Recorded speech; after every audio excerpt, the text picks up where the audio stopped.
Mi nombre es Diana Villanueva Romero y tengo la suerte de venir de una ciudad muy bonita, de Cáceres, y de la Universidad de Extremadura. Y también tengo la fortuna de estar con todos vosotros esta tarde. Os voy a hablar de activismo y prensa femenina hispano-filipina, aunque quizás debería de haber dicho simplemente filipina. El 11 de febrero de 1922, Rosa Sevilla de Albero, que por entonces era directora del Instituto de Mujeres, se dirigió a sus compañeras del Congreso de la Liga Nacional de Damas, recordándoles la historia del activismo femenino en Filipinas. En un tono heroico, Sevilla les desgranó la crónica del papel jugado por las mujeres como copartícipes de la lucha por la independencia y forjadoras también de la nación filipina. En su discurso, Sevilla animaba a sus compañeras a crear una prensa de mujeres y para mujeres. Este tipo de publicaciones estaba abocado a convertirse en el espacio de expresión de las mujeres de la élite, que desde principios del siglo XX venían uniéndose en comunidades de sororidad que pretendían luchar por todo tipo de causas sociales y benéficas. Luchaban por los huérfanos, las madres solteras, las presas de Bilibid, los tuberculosos, la infancia desnutrida, un largo etcétera de causas. Y lo curioso es que en este movimiento de defensa de ese bienestar de los otros hay una búsqueda de empoderamiento político personal propio. Es decir, se produce un movimiento desde el impulso altruista, que normalmente se había asociado como algo innato en la mujer, hacia una voluntad de acción política, que se articulará con el tiempo en la campaña por el sufragio femenino desde 1921 y que por fin fructifica con la obtención del derecho al voto en 1937. De manera que en esta charla lo que querría hacer sería, en primer lugar, ofrecer una cronología del asociacionismo femenino desde 1900 a 1924. Me paro ahí porque ahí quiero hablar de una situación peculiar que afecta a una autora sobre la que he estado trabajando, que es Paz Zamora Mascuñana, y a su cuento La frívola. Y cómo esto tiene relación con la prensa de mujeres y para mujeres, la prensa femenina, y después conecta con una prensa generalista y de dimensión de tirada nacional.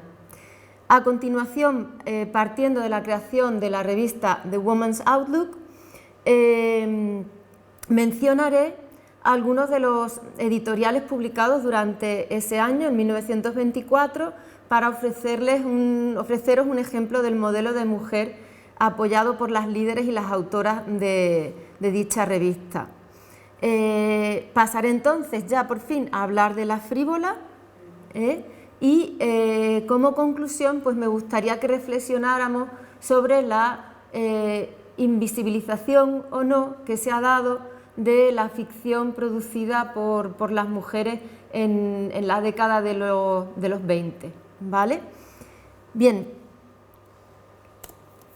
en Women in Philippine Politics and Society, Mina Roces nos recuerda que la mujer filipina, que supuestamente venía de un pasado prehispánico en el que contaba con gran autoridad, perdió dicho poder durante la época española, pero que volvió a tener un papel destacado durante la Revolución como catulón o ayudante del hombre, fuera este padre, marido o hermano, y agente por lo tanto de cambio.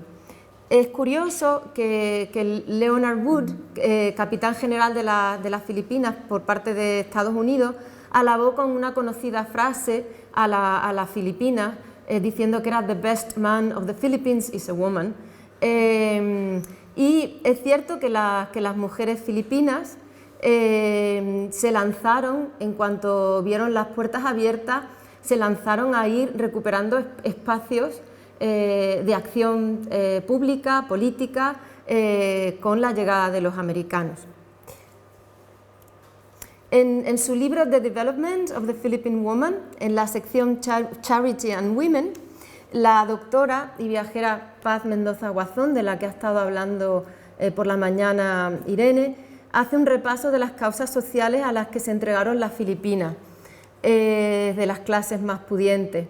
La primera institución que menciona es la Gota de Leche, de la que dice que fue fundada el 6 de enero de 1907 con el propósito de alimentar con leche fresca a los niños desnutridos y también asesorar a las madres y a las mujeres embarazadas.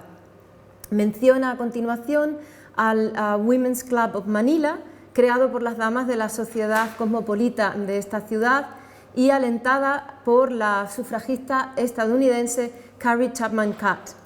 Este club estaba dividido en comités que, según Mendoza, lograron a través de su esfuerzo instalar un mercado de flores en el Mehan Garden, sacaron una plaza fija para un maestro que iba supuestamente a trabajar con las pacientes del psiquiátrico del Hospital de San Lázaro, contrataron también a una maestra que trabajaría con las prisioneras de Bilibid y auxiliares encargadas de acompañar a las mujeres que eran detenidas en la comisaría de La Luneta.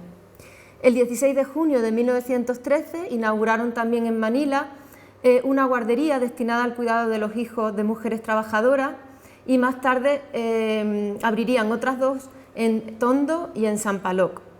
Este club, según Mendoza, recibió el reconocimiento oficial del gobierno estadounidense e incluso una ayuda importante de 50.000 pesos para incentivar no solo que tuviera acción en Manila, sino que se expandiera por todo el territorio del archipiélago, lo cual es interesante porque también conecta con la idea de Rocío, de la circulación a nivel del archipiélago, con la idea de Diego, de no ser tan manilocéntricos, sino de expandirse por todo el territorio nacional. Mendoza, que era médico, también habla de la labor de la Philippine Island Anti-Tuberculosis Society, que se inició en julio de 1910, y de la Liga Nacional Filipina para la Protección de la Primera Infancia. Destaca también el trabajo de las iglesias protestantes y habla de la creación de la Public Welfare Board. Como vemos, estamos embarcados en toda una serie de acciones dirigidas a crear asociaciones y un activismo social muy importante por parte de la población femenina. E incluso el Department of Agriculture and Natural Resources va a ponerse en contacto con los clubes de mujeres para que éstas fomenten la organización, y esto conecta con el tema de la comida, de los recetarios, pues para que organicen talleres sobre el cultivo de huertos, cría de cerdo y aves de corral, ¿vale? El tema de la economía doméstica está ahí muy presente. No me voy a entretener más con esto, podría seguir, pero por no dilatarme demasiado. Lo que sí que me interesa es ver que todo este movimiento es un movimiento que también se estaba produciendo ya desde el 19 en otros lugares. Se estaba produciendo en Francia, de donde viene la Gota de Leche, en Reino Unido, con una serie de asociaciones como la London Bible Women and Nurses Mission, la International Abolitionist Federation, la Salvation Army, en Estados Unidos con el Settlement House, para alojar a madres solteras, a huérfanos, etc. Y en España de igual modo. Tenemos, por ejemplo, las conferencias de San Vicente de Paúl, la Junta de Damas de Honor y Mérito, los talleres de caridad de Santa Rita, la Asociación para el Socorro de los Pobres, la Asociación Matritense de Caridad. Pero no lo he incluido en la presentación. Estos parecen todos asociaciones benéficas de corte religioso. Lo curioso es que también he encontrado asociaciones totalmente laicas, seculares, de corte mucho más feminista, tanto en Francia, donde surge además una prensa asociada a ellas, como la Fronde, no sé si lo pronuncio bien, de Durand, y también en España. Encontré un artículo interesantísimo en cuyo título aparece la palabra Las Gladiadoras, y es toda una prensa, un activismo feminista de mujeres republicanas que tienen una producción de prensa feminista súper importante, ¿vale? No me voy a meter por ahí, pero después mañana podemos hablar porque nos puede dar ideas buenas para el proyecto. Bien, está claro que todas estas causas benéficas, toda esta acción social tiene que ver con la idea del nation making, de la construcción de la nación, que aparece reflejada y que apareció muy bien comentado por Emmanuel Sinardé en el Congreso de Málaga, cuando Emmanuel nos hablaba de la producción de una obra teatral, en concreto de Rosa Sevilla de Albero, titulada Prisionera de amor, en donde, según Emmanuel Sinardé, se ponía de manifiesto la idea esa de la maternidad patriótica que comentabas, que estaba formulada por Anne Covas, en la que se conjugan lo biológico, y te estoy citando, lo social, lo cultural y lo político, de manera que, citando a Sinardé, se resemantiza la idea del ángel del hogar, dotándole de un contenido que coincide con la creación de una mujer entregada a esa formación de la nación.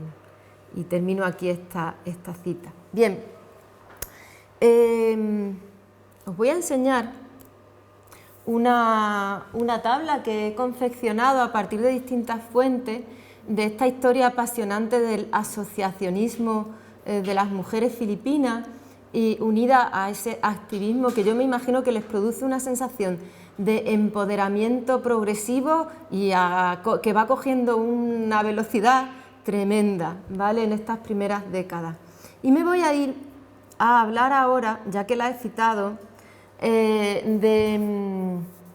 la contribución que hace Rosa Sevilla de Albero a la gestación de esa prensa de mujeres y para mujeres. Y para eso voy a referirme a 3 discursos que he encontrado en la prensa hispano-filipina y que tenéis ahí. 2 de ellos, el primero y el tercero, se dirigieron a iguales, a mujeres como ella. El primero a la Convención Nacional sobre la Primera Infancia y el tercero al Congreso de la Liga Nacional de Damas. Pero el segundo se lo dirige a el Congreso de Periodistas. Todos ellos fueron pronunciados en el año 1922, en un espacio temporal bastante corto. Parece que Rosa Sevilla de Albero había encontrado aquí un temazo y que se estaba entregando en cuerpo y alma y con gran espíritu. En el primero, lo que hace Sevilla es trae a la memoria una genealogía de mujeres y de contribuciones de mujeres como fuente de inspiración para las presentes.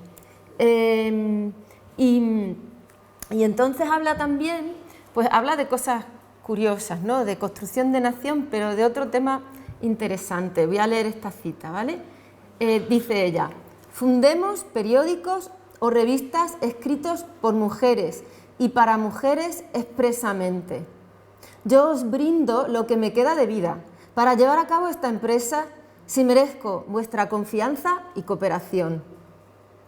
Hagamos algo por colaborar en la realización de esta empresa, más con acciones o bonos que podrán ser de a 10 pesos, por ejemplo, otras con sus escritos y otras con la activa propaganda. Difundamos la lectura útil, en vez de esa frívola y vana que extravía la imaginación y nos hace soñadoras y desgraciadas. Esta señora aboga por esa prensa femenina, aboga por la colaboración, esa idea de la sororidad, de que vamos a avanzar pero si nos ayudamos y colaboramos, y aboga por un tipo de lectura útil que yo traduzco como una literatura útil, política y social, de la que hablaba justo antes de mí Rocío. En la segunda intervención, curiosamente, esta señora que habla con tanto espíritu, de repente, delante de sus colegas hombres, parece como que se retrae y se vuelve, se vuelve demasiado humilde para mi gusto, ¿vale? Pero porque se quita importancia, y le quita importancia al papel de las mujeres, pero sí que he encontrado una cita que creo que es interesante para el proyecto. Una cita en la que ella define el poder de la prensa y dice: no sé por qué se ha llamado cuarto poder al periodismo. Para mí es el primer poder, puesto que es el que crea la opinión y dirige no solo a las multitudes, sino a los mismos directores de los pueblos. ¿Vale? Y de nuevo, en la tercera intervención, ya delante de otras mujeres, se vuelve a encender ese espíritu de activista, ¿no? De adoctrinadora. Y aquí tengo una cita muy larga, y como es tan larga, pues la voy acortando, ¿vale? En esta cita vuelve a la idea de que hay que crear una prensa femenina. Dice que unámonos por medio de una prensa femenina costeada y sostenida por nosotras mismas. Una revista editada en inglés, castellano y tagalo, que sea el portavoz de nuestras, ahí queda un espacio, y el medio más eficaz para educar a las de nuestro sexo en sus deberes cívicos, morales, domésticos y sociales, haciendo llegar hasta ellas nuestra voz, aun cuando se hallen en las más remotas regiones del archipiélago. Vuelve a hablar de la prensa femenina, vuelve a hablar de temas muy materiales como la vamos a costear nosotras, queremos esa independencia, nadie nos va a mediatizar económicamente, y habla de nuevo de crear redes. Ese aspecto de la creación de redes me resulta apasionante, porque hoy en día es muy sencillo, en esta época no debía de ser tan fácil, y estas mujeres se organizaron para hacerlo. Después habla de que hay muchas mujeres de valor en el país que están aisladas y que hay que moverlas a la acción. Habla de hecho de unas 5 millones de mujeres, ¿vale? En el segundo párrafo. Habla de la prensa como un apostolado de la prensa de la mujer, que ahí se nota que utiliza un lenguaje pseudo religioso, y vuelve a la idea de organizarse, de ser metódicas, porque dice: emitamos hoy mismo acciones de a 10 pesos y cada accionista que trabaje por atraer otras 5 accionistas o suscriptoras, y cada una de estas encargarse de atraer otras 5 y obrar todas bajo la dirección de una jefe organizadora en cada pueblo, y todas estas jefes de pueblo deben obrar bajo la dirección de una junta directiva que debe estar aquí en Manila como capital de Filipinas, ¿vale? Entonces habla como de esa estructura piramidal, ¿no? Y vamos construyendo, ¿no? Aquí tacita, tacita, como decía el anuncio, ¿no? Y de hecho dice, un poquito más abajo: sigamos perseverantes un plan ordenado y metódico para ayudar a nuestras hermanas ignorantes. También establece como esa doble capa o doble rasero. Nosotras, las intelectuales de la élite, las que tenemos una formación, vamos a adoctrinar y formar a las compañeras que están en la oscuridad.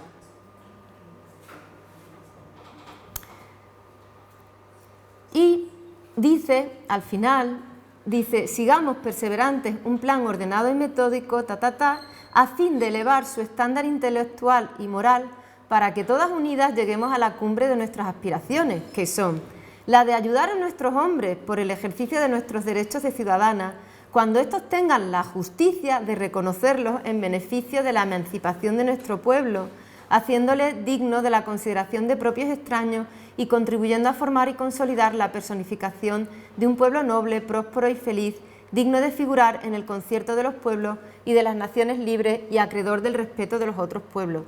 Petición que yo uno con la petición del sufragio para la mujer. De manera que la prensa femenina, y también en general es cierto, pero sirve como formadora de opinión, creadora de una conciencia femenina y feminista, y de una conciencia política, donde se aúna la causa de la independencia, de la nación, y la causa del sufragio, ¿vale? Yo lo que veo aquí es que Sevilla, con este tipo de alegatos, está de alguna manera motivando que sus compañeras emulen la creación por parte de los ilustrados del periódico La Solidaridad. Son unas nuevas ilustradas ya a comienzos del siglo XX, construyendo su propio órgano de expresión de ideas, tenían un buen ejemplo.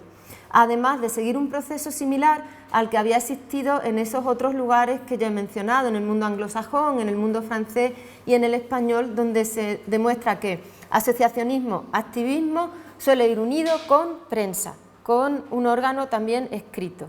Y de esta manera se cumple una afirmación de una historiadora, Elena Béjar, no sé si se pronuncia así, es española al parecer, ya falleció, que dice, y cito, la prensa reúne a quienes necesitan encontrar un medio de hablarse sin verse y de marchar de acuerdo sin estar reunidos. Me parece una buena cita para el libro.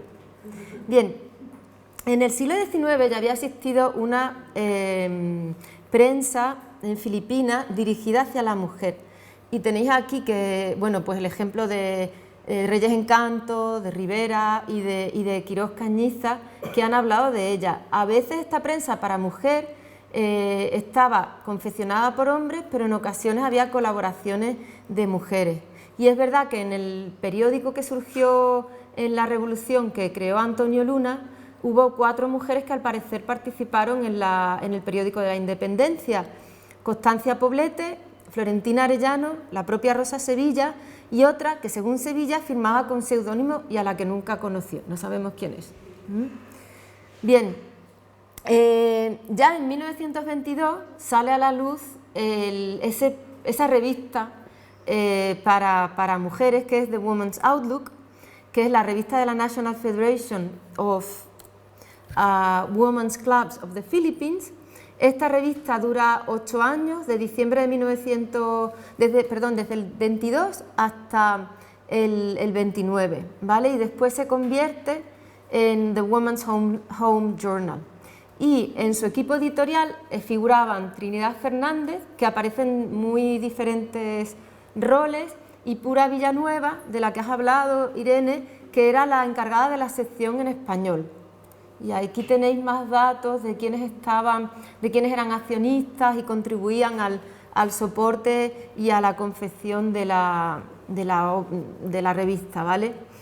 Y se financiaba gracias a las suscripciones y acogía temas de economía doméstica, de política nacional y de empoderamiento femenino.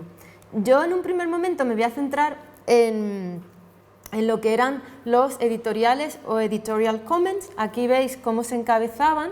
Tenéis a una mujer filipina, porque se ve que lleva el traje filipino, el terno, y que escribe bajo la luz. Hay una pluma bien larga y se afana ahí a trazo cuidadoso y concienzudo, ¿vale?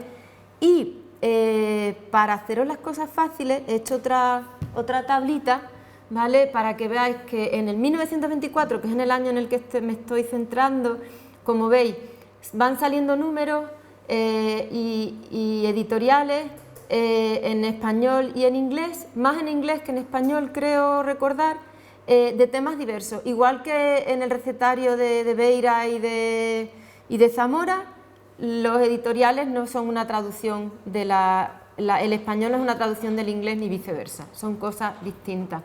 Y me han llamado la atención, en especial el de mayo del 24, Hats Off to the Best Man, porque precisamente lo que hace es quejarse de que los hombres filipinos no le hayan dado las gracias como merecía a las mujeres por la contribución a la causa de los fondos de la independencia. Y aquí estas señoras lo que dicen es, oye, que hemos conseguido un montón de dinero para conseguir que los misioneros se fueran a Washington y no nos lo habéis agradecido, vaya tela. Y después, en el octubre de 1924, se quejan de que todavía no se les haya concedido el derecho al voto. Están un poquito amargadas las pobres. Bien, ahora hago la transición a Zamora. Hemos hablado con Sevilla de esa idea de la literatura útil, de la lectura útil. Entonces, The Woman's Outlook, igual que otras publicaciones de la época, tenía un premio literario. Yo entiendo que la creación de estos premios, pero no he escrito sobre el tema, he leído un poquito, pero contribuye sobre todo a crear una literatura nacional. Ese era el afán, vamos a crear una literatura filipina. y de hecho por eso se usa muchas veces el adjetivo filipino en colección de cuentos filipinos, colección de poemas filipinos, no sé si habrá, pero por ejemplo en el caso de Zamora sí que se usa ese adjetivo. Y que era una literatura didáctica y moralizante, ¿no? En el caso de Zamora, que es merecedora del galardón a la mejor short story, al mejor cuento, en octubre de 1923, y el título es La frívola.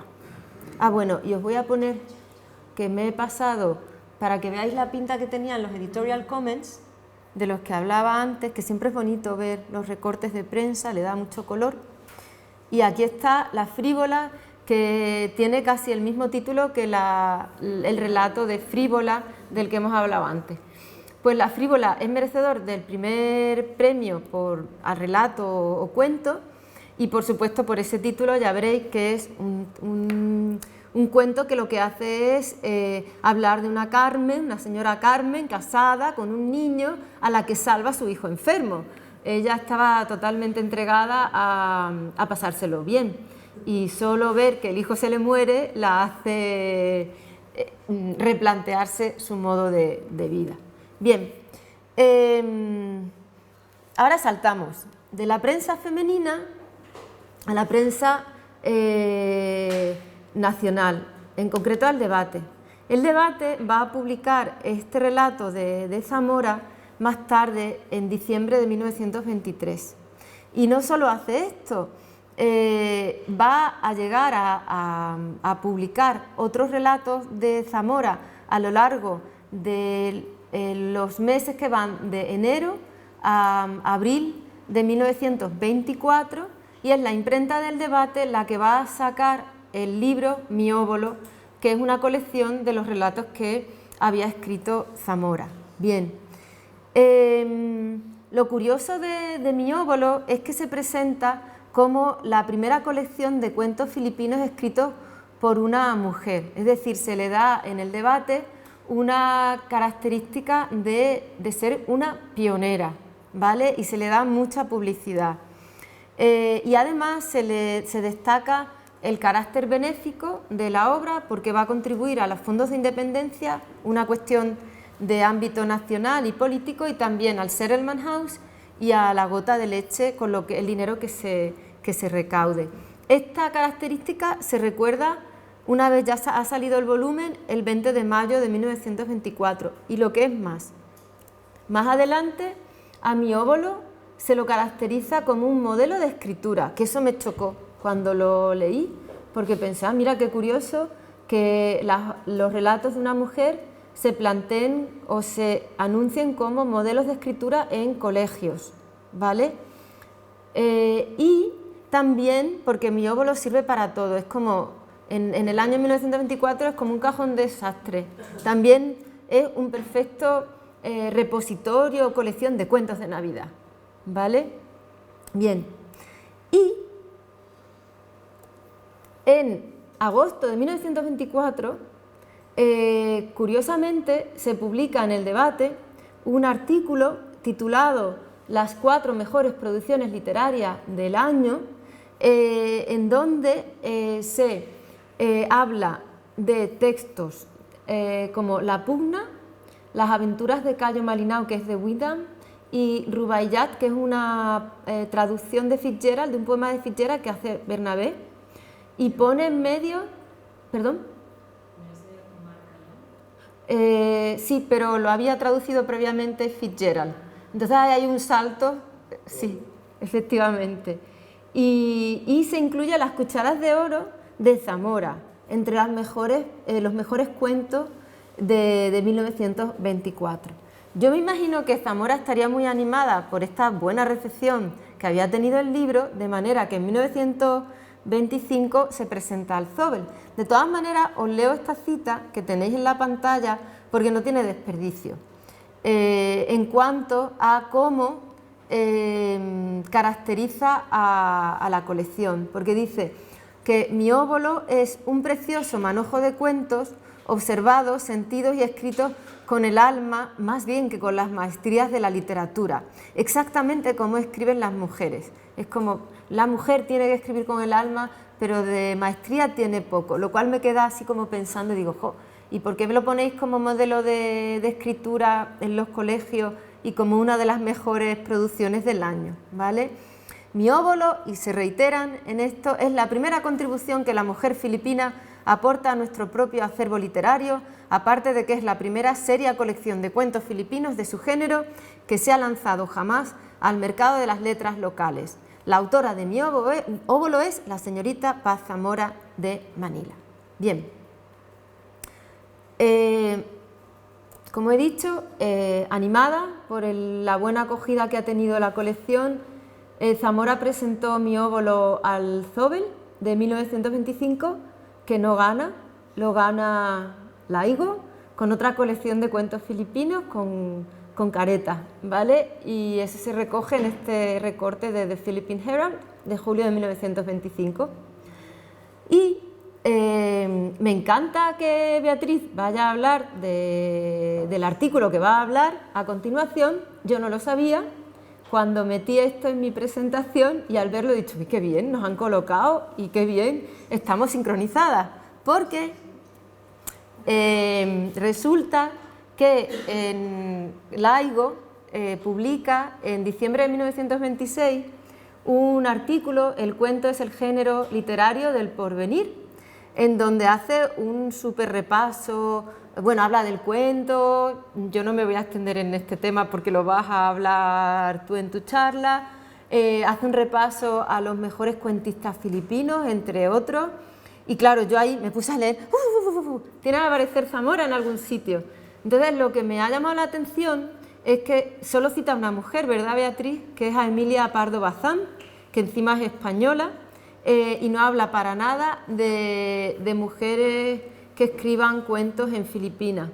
Entonces, yo quiero acabar con esto, porque a mí la idea que se me vino a la cabeza después de ver que Pacita no aparecía en el artículo de Laigo, fue que posiblemente había que rastrear si había más cuentos escritos por mujeres, no solo por Zamora, en la prensa de estas décadas, y digamos que evitar esa invisibilización en la que cae el Laigo y en la que desde luego no cayó el debate también por intereses económicos. Ellos habían sacado mi óbolo y les interesaba vender. Y eso es todo. Aquí me quedo. Muchas gracias.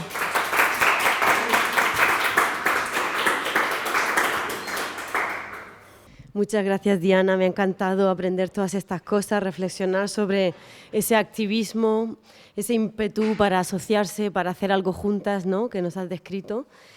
Bueno, y no me voy a extender. Mi pregunta es muy concreta. ¿Por qué has dicho son las nuevas ilustradas? Y han empezado a hacerme así cosas en la cabeza. Porque, por un lado, me encanta la idea de hacer esa comparación, por otro lado, la veo también muy problemática por seguir imitando el mismo patrón y no de emancipar realmente a estas escritoras por su propio trabajo, ¿no? O tal vez pensar en qué es lo que sería una mujer ilustrada.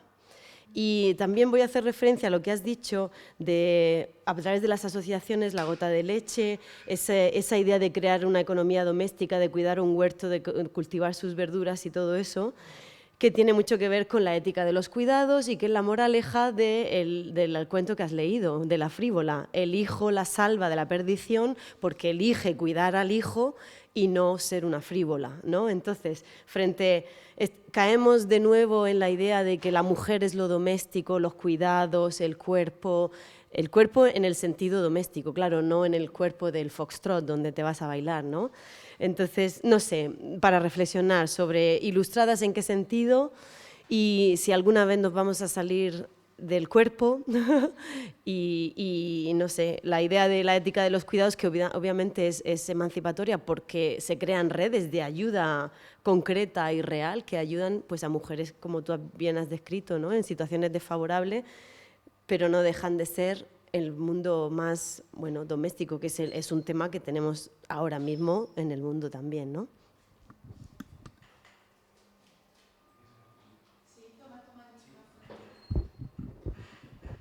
Yo un poco por enlazar con lo que comentaba Irene, y barriendo un poco para casa, porque bueno, tenía una pregunta antes, pero después lo que ha dicho Irene voy a cambiarla un poco. Pero bueno, muchas de las contribuciones que tú destacas son del debate, ¿no?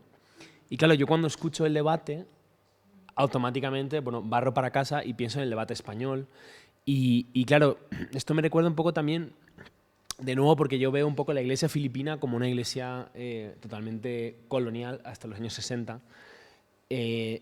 Lo que pasa en España, ¿no? Y creo que ahí tiene razón cuando Irene dice que, bueno, pues es la ética de los cuidados, ¿no? Y es lo que me parece interesante, porque creo que hay un proceso, o sea, igual yo lo que pensaría es que en Filipinas, igual que en el resto de Europa, hay un proceso de modernización de las feminidades católicas, ¿no? Donde todo es igual, pero no lo es tampoco, ¿no? Por ejemplo, estoy pensando en lo que pasó también en el régimen aquí en España, que hay un contraste, ¿no?, entre la feminidad de la sección femenina, ¿no?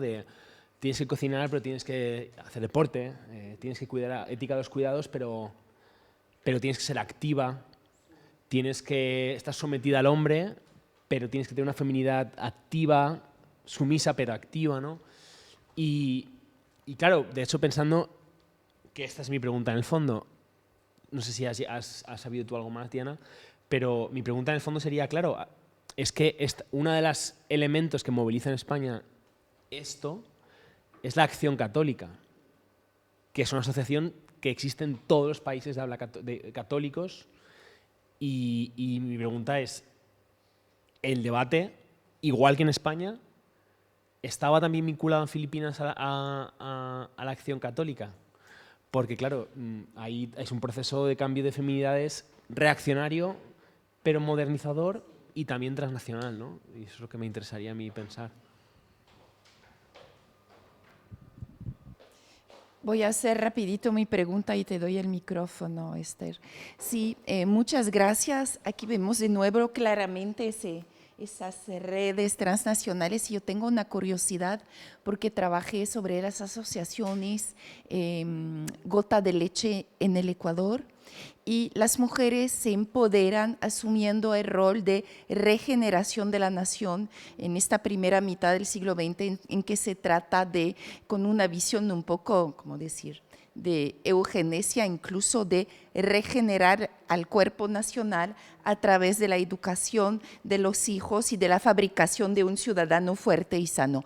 ¿Has visto también esa influencia higienista en ese discurso de las mujeres cuando defienden este posicionamiento? Y paso. No, yo solo os hago una pequeña anotación porque voy cogiendo ideas. Algo que conozco bien es toda la historia de la mancomunidad en Cataluña, y vuelvo a lo de esta mañana que os decía, Isabelo tiene mucho contacto, a través de Montjuïc tiene mucho contacto con el movimiento catalanista. Realmente son dos movimientos que creo que son muy paralelos y que tienen, en el fondo están pidiendo una identidad propia dentro de una identidad propia dentro de una macroidentidad.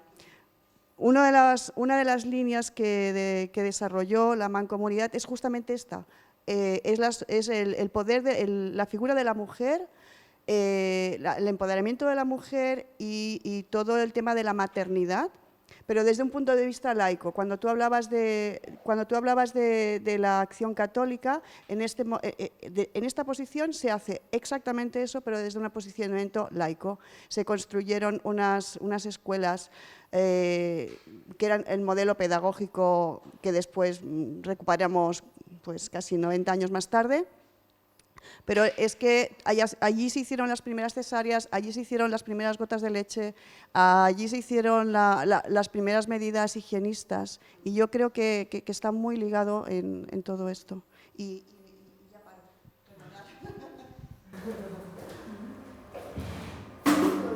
Sí. A ver, si doy un poco de orden o si respondo de una manera coherente.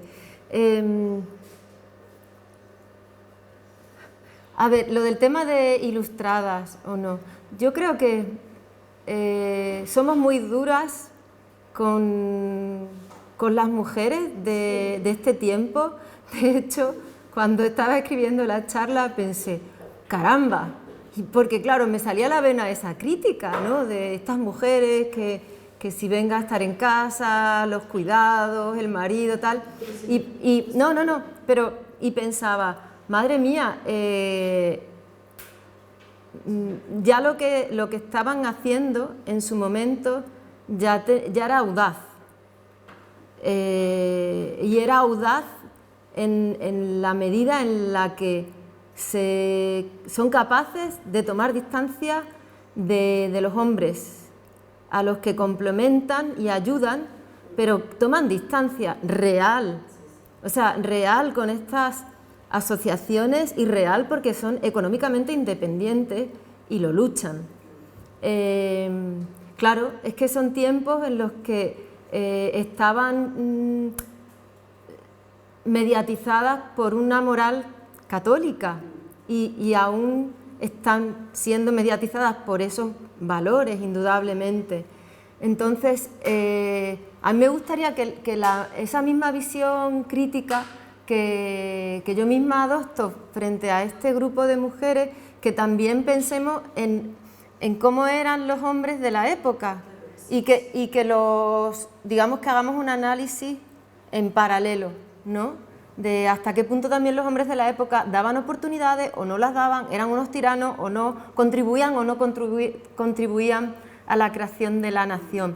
Y sí, a ver, yo uso esa idea de las ilustradas porque me parece evocador y porque todos necesitamos modelos que nos inspiren, que aunque sean arriesgados, como usar la palabra ilustrada. Me encanta que traigas el tema de la ethics of care, la ética de los cuidados, porque la ética de los cuidados, que la usan mucho las ecofeministas, con las que tengo cierta afinidad, pues sí, te pone en una situación un poquito peligrosa,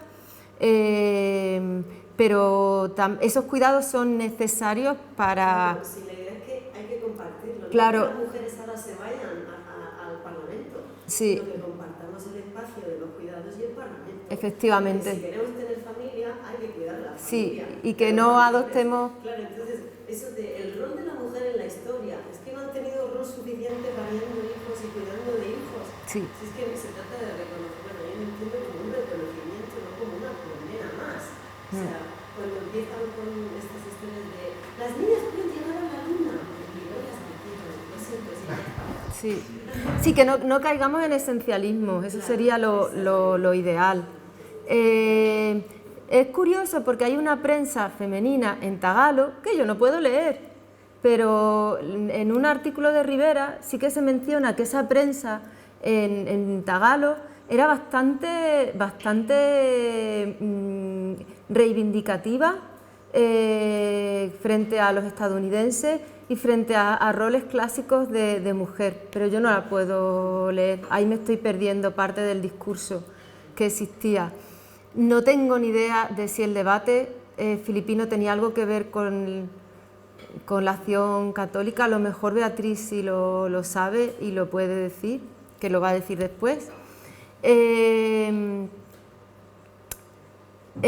Lo del tema de las posiciones higienistas, lo que comenta también Esther de la Mancomunidad de Cataluña, me temo que sí, que había posiciones de ese corte y lo ves por los títulos de algunos de los editoriales y de los artículos.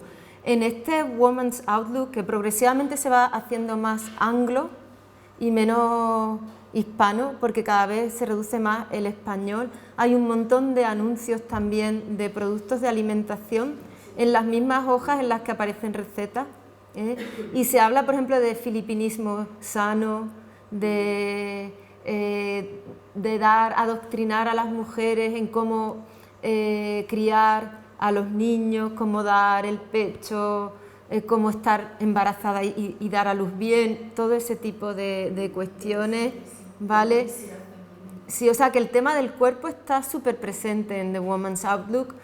Y después a mí esto también me hace pensar, y ya con esto termino, en las comunidades de mujeres separadas o separatistas que yo conozco desde el siglo XVII inglés, que eran muy radicales y que ya en el siglo XVII inglés sí que hay mujeres que se separan, no son conventos, un poco como los beguinage de Bélgica, los beateríos, pero laicos, para construir un mundo diferente, desde una perspectiva y una sensibilidad femenina. Pues de alguna manera estas mujeres lo estaban haciendo, pero insertadas, digamos, en el mundo que les tocó, que era el mundo de la construcción de su país.